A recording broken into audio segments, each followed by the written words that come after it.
Welcome and thank you for joining me. I'm Gerry Oginski, a New York medical malpractice and personal injury trial lawyer practicing law here in the state of New York.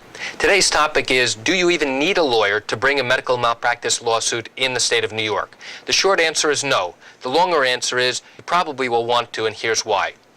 Unless you have specific knowledge and experience handling medical malpractice cases, it's probably a good idea to have an experienced attorney handle your case.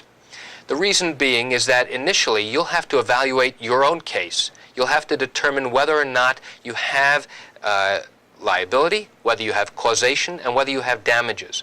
And all three of those elements have to be confirmed by an expert who's reviewed all of your records. Now, if you know a particular expert who's willing to come in and testify on your behalf in the same specialty of the doctor that you intend on suing, then by all means, that's great. But remember, those elements are key to proving your case. You have to show that there was wrongdoing, also known as a departure from good and accepted medical care. You have to be able to show that the wrongdoing was a substantial factor in causing and bringing about your injuries. And you have to show that the injuries are significant and permanent. And all three of those elements have to be present and confirmed by your expert. If any one of those elements is missing, then there's no way for you to prove a case. So let's say you've gotten past that point. You've found an expert to tell you that there's wrongdoing, that the wrongdoing caused harm, and that the harm that you have is significant and permanent. Well, let me ask you this question. Are you familiar with the time limit necessary for you to bring a lawsuit in the state of New York for medical malpractice? If you are, that's great. But if you're not, you're going to run into a minefield that could drag you down the wrong path. Here's what I mean. Let's say you received improper care and treatment at a city-owned hospital, also known as a municipal hospital. I'll give you an example.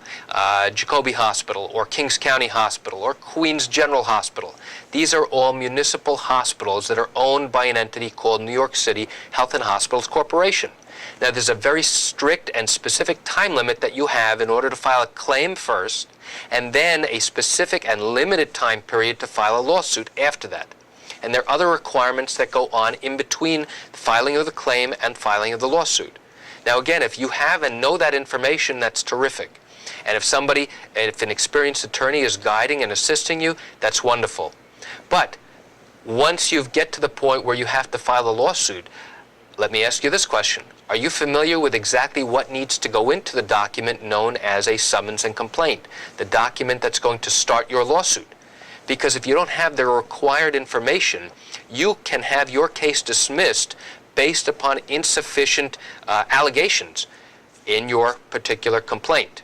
And that's why it is so important to have someone who knows what they're doing and who's been doing it for a long time, so that you don't run into the problem where you get knocked out of the box before even starting your lawsuit. Let's say you know all the information about how to start the paperwork and how to purchase an index number and how to actually serve that document on the doctor or hospital involved in your case. What do you do now once the attorney for the doctor has sent you their answer? What do you do with that information? Well, unless you know what to do, again, you're going to run into another obstacle that's going to create a problem for you to process your case through the court system. You have to know what steps are necessary, including filing a notice of medical malpractice action, which is a trigger for a scheduling conference.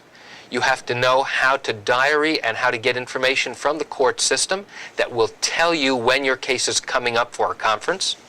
You need to prepare a document known as a bill of particulars, which is a very detailed, responsive document to requests by the lawyers for the doctor or the hospital, explaining exactly what the allegations are in detail, what you think was done wrong, what specific injuries you suffered as a result of the wrongdoing, among many other things. And you need to know how to prepare discovery requests so that you can ask the attorney for specific documents that you will need in order to help you prove your case.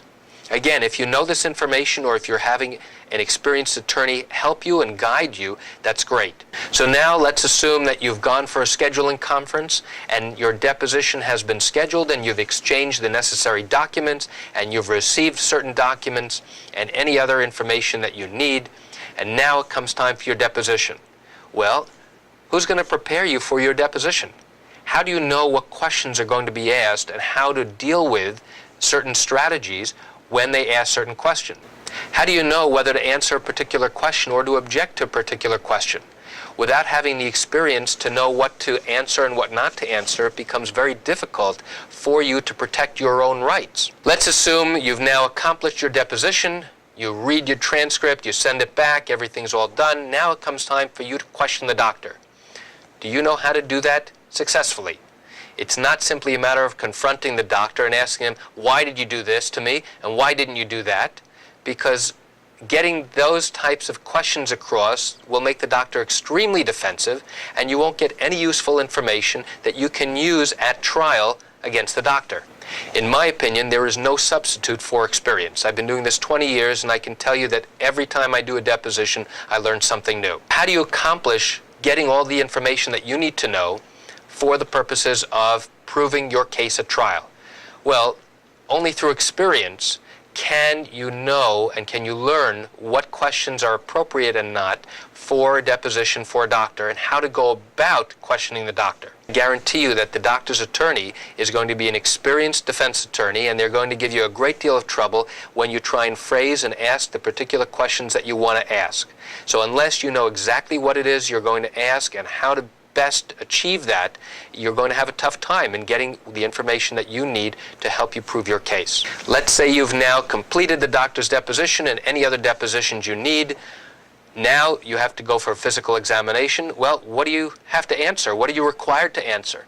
If you don't know that information, you may be giving up information that you shouldn't be. Next, how do you put your case on the trial calendar? If you don't know this, again, you have another obstacle. And once you learn how to put your case on the trial calendar, how do you know when your case will come up for pretrial conferences? How do you know the true value of your own case? What research can you do in order to determine really the extent of your injuries and the true value of it? What do you do when the defense sends you an expert witness response? Do you know where to look and how to do research to determine who the doctor is who's going to be coming in against you, testifying in your case? If you don't know that information, you're at a severe disadvantage. Remember, you also have to notify the other side that you will have your own expert. And how do you know what information to include in that response and what not to? Again, without having the experience to know this, it becomes very difficult because you'll probably be giving away more information than you should. Finally, we get to trial. What you see on TV is not what actually occurs, especially with the preparation and the taking of testimony at trial. So if you have these visions in your mind of how you're going to accomplish cross-examination and how you're going to conduct the trial, I guarantee you that it's going to be significantly different than your experience or what you have observed on TV or the movies. So without expert guidance, how are you going to accomplish what you need to and getting your point across and making sure that you've proven all of the elements needed to make out your case? Without having an experienced attorney to guide you through the entire litigation process, it's going to be very, very difficult. In my opinion, it's not the best idea. You should get an experienced medical malpractice attorney who's handled cases like yours. And if you can't find one particular attorney, then make a call to another. And that's it for today's topic. I'm Gerry Oginski. I want to thank you for joining me. Have a great day.